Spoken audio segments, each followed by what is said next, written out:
Especialmente no segmento de locação, o que nós precisamos refletir? Será que o regime tributário atual da minha locadora ainda vai ser o mais vantajoso se tratando das novas regras, dos novos rigores que vão ter com relação à reforma tributária? Eu vejo muita gente falando que a reforma tributária é só uma troca de imposto. Isso é um equívoco perigoso e eu vou te explicar por quê. Se eu pudesse resumir a reforma tributária para as locadoras, é uma oportunidade de negócios.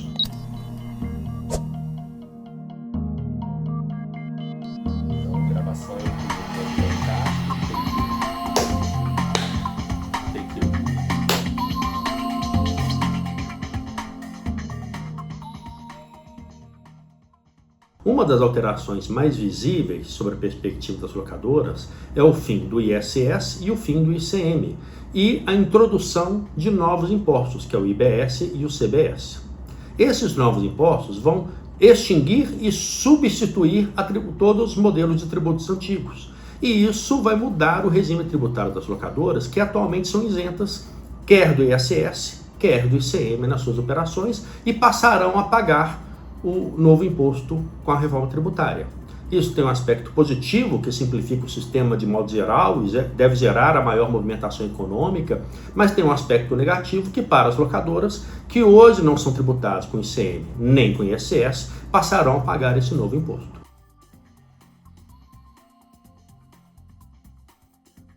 A reforma tributária trará mais segurança jurídica às locadoras e vai melhorar o ambiente de negócio para a locação de veículos. A explicação é muito simples. Com a reforma, se adotou o princípio do creditamento amplo, isto é, qualquer faturamento recebido, qualquer despesa da empresa, vinda de pessoa jurídica, gera crédito do IBS e do CBS. E também, à medida em que a reforma tributária reduz a chamada cumulatividade tributária, se reduzem incentivos para que a empresa verticalize suas atividades, inclusive a sua frota, para evitar a incidência em cascata de ICM na compra, de ISS no serviço, para evitar essa aplicação em cascata.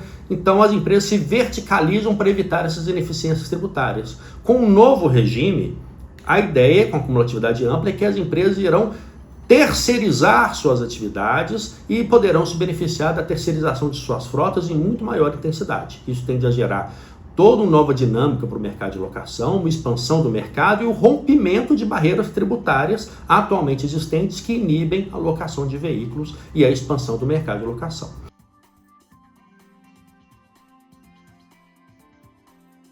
Nós vamos ter algumas mudanças de alguns regimes tributários. Vamos ter o Simples Nacional com recolhimento por dentro e por fora, vai se manter o lucro presumido, vai se manter o lucro real, mas o que vai ditar a regra do jogo, de fato, é o que você vai aproveitar de crédito tributário para a sua operação.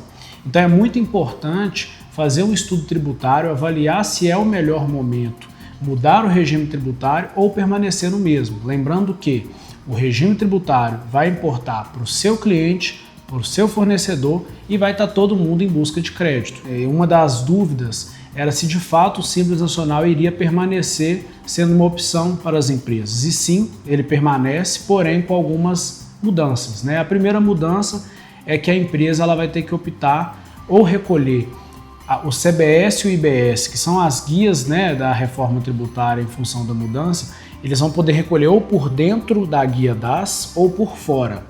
O ponto mais importante dessa análise que deve ser feita é que recolhendo os impostos de IBS e de CBS por dentro da guia do Simples Nacional, por dentro da guia DAS, você não vai dar o direito ao crédito para o seu cliente. Isso é um ponto muito importante porque se eu sou uma locadora e eu alugo para a empresa, no mercado B2B, o meu cliente ele vai querer tomar crédito, ele vai querer usufruir de todo o crédito que eu gero para ele. Então tem uma grande pegadinha do Simples Nacional que você vai ter que escolher ou o recolhimento por dentro ou por fora. E além disso, é importante também ressaltar que o prazo de opção do Simples Nacional ele mudou. A partir de setembro, né, você vai ter que escolher se você vai permanecer no Simples Nacional para o exercício seguinte. Antes essa decisão ela era em janeiro do ano corrente. E isso muda. Agora vai ser em setembro de 2026 que eu vou ter que escolher se eu vou permanecer no Simples Nacional para 2027. E além disso, eu também tenho que escolher se eu vou optar pelo recolhimento por dentro ou por fora.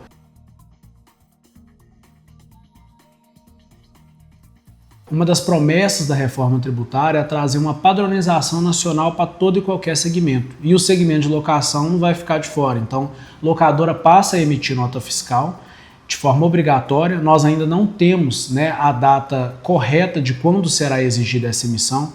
Isso está programado para o segundo semestre de 2026. Porém, outros mercados já estão emitindo nota fiscal.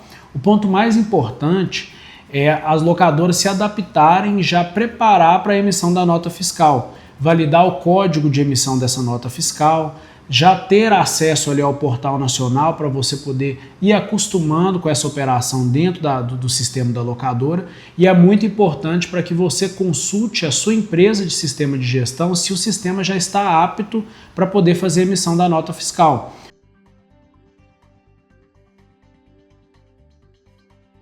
Sobre os contratos de locação de veículos, eu entendo que 2 pontos são extremamente urgentes e estratégicos e que devem ser adotados pelos empresários de locação de veículos nos contratos que vão viger durante a transição do IBS-CBS.